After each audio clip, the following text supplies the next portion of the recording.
Boa noite a todos, hoje é dia 21 de junho de 2016 e eu já pretendia fazer um vídeo na data de hoje a respeito da verdadeira face de Jair Bolsonaro, até ser surpreendido com a notícia de que receberam a denúncia contra ele hoje na primeira turma do Supremo Tribunal Federal.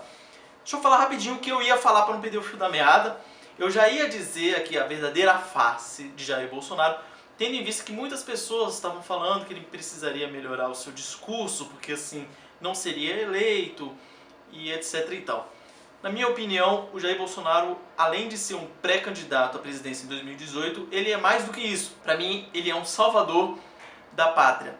Porque a luta que estamos vivendo hoje em dia no país é mais do que simplesmente a queda de um presidente. Estamos lutando contra uma cultura esquerdista implantada no país. Então não basta a troca do presidente, não basta apenas o Jair Bolsonaro ser presidente em 2018, sendo que a máquina inteira está contaminada. Mas aí eu ia dizer isso, inclusive falar que graças a ele eu conheci esse livro do Coronel Carlos Alberto Brilhante Ustra, Verdade Sufocada, confesso que ainda não li, mas vou lê-lo logo em breve. E o que acontece? Hoje, a primeira turma do Supremo recebeu uma denúncia contra o Jair Bolsonaro para aquele caso lá envolvendo ele com a Maria do Rosário, né? Que todo mundo ficou sabendo disso aí, cansado de saber. O que acontece? O Supremo Tribunal Federal tem 11 ministros, sendo que desses 11, apenas 3 não foram colocados lá pelo PT. Inclusive, um dos que não foi posto lá pelo PT, que é o ministro Marco Aurélio, votou contra o recebimento lá da denúncia contra o Jair Bolsonaro. Os outros 4 votaram a favor, todos os 4 colocados pelo PT lá, é óbvio. E olha o que está acontecendo. Aceitaram a denúncia contra o Jair Bolsonaro. Mais de 11 inquéritos do Renan Calheiros parado lá, em alguma gaveta, e nada acontece. Lula, ninguém sabe, ninguém viu. Cadê o processo dele que ia voltar para Curitiba? Ele já deixou de ser ministro, já perdeu o objeto já. A Dilma afastou, o Temer já colocou alguém lá na Casa Civil, o Lula não é mais nada. Cadê o processo dele que não desce para Curitiba?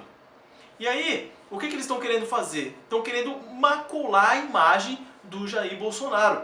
Receberam a denúncia contra ele por incitação ao crime, por ele ter falado que não estupraria a Maria do Rosário porque ela não merece, e por injúria, por ter injuriado a Maria do Rosário. Daí o que acontece, né? Para completar aí, a OAB do Rio de Janeiro também entrou com pedido, uma denúncia contra ele no Conselho de Ética da Câmara, referente à votação dele quando Jair Bolsonaro fez a sua dedicatória ao Coronel Carlos Alberto Brilhante Ustra na votação do impeachment. O que acontece? Sempre dois pesos e duas medidas. Da votação daqui a pouco eu falo.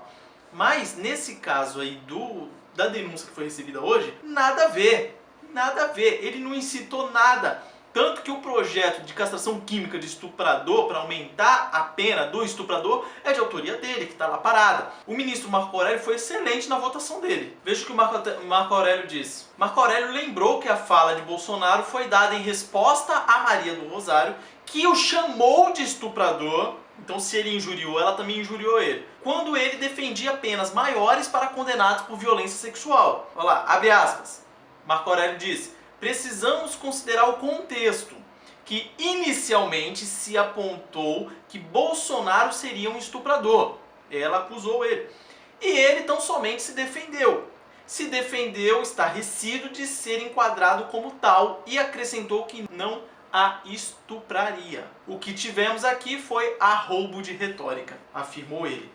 Excelente! Estava no meio de uma discussão. A Maria do Rosário ofendeu ele ofendeu de volta e pronto. É aquele negócio da geração de mimados, né, que a gente vive hoje. Ninguém consegue mais resolver os seus problemas. Ela xingou ele, xinga de volta, acabou, pronto o problema. Mas o que eles querem fazer? Querem macular a imagem do Jair Bolsonaro. Que não vão conseguir, obviamente.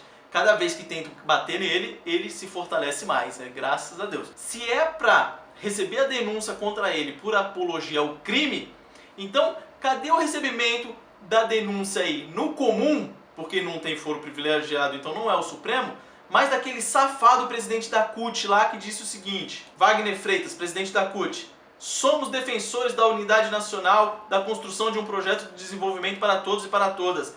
E isso implica, neste momento, ir às ruas entrincheirados, com armas nas mãos, se tentarem derrubar a presidenta, disse Freitas.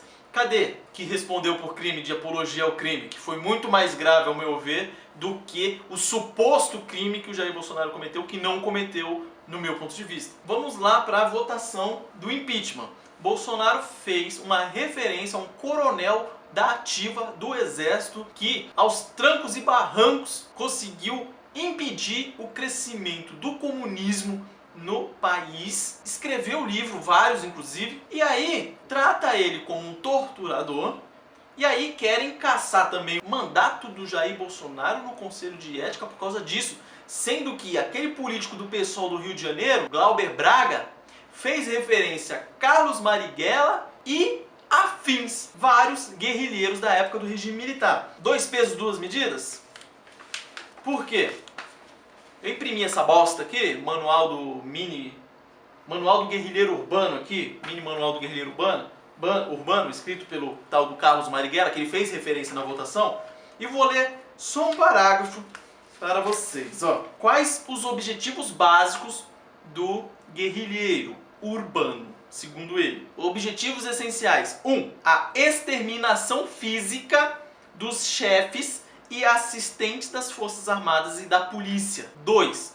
A expropriação, ou seja, o roubo dos recursos do governo e daqueles que pertencem aos grandes capitalistas, latifundiários e imperialistas, com pequenas expropriações usadas para o mantimento do guerrilheiro urbano individual e grandes expropriações para o sustento da mesma revolução. Depois, no outro parágrafo, eu vou falar assim: é necessário que todo guerrilheiro urbano tenha em mente que somente poderá sobreviver se está disposto a matar policiais e todos dedicados à repressão. Está aqui na página 7 do Manual do Guerrilheiro, segundo Carlos Marighella. Aquele mesmo que a família dele continuou recebendo bolsas aí, aposentadoria, até pouco tempo atrás. Então, 2 pesos e 2 medidas, por quê? Se Jair Bolsonaro fez referência ao torturador, Coronel Brilhante Ustra, que denunciem também esse safado do Glauber Braga, que fez referência a terroristas da época. Se recebe denúncia contra o Jair Bolsonaro por injúria, que denuncie Maria do Rosário também, que primeiramente chamou ele de estuprador. E aí estaremos agindo na justiça. Então é isso que eu queria falar hoje. Grande abraço aí, até mais.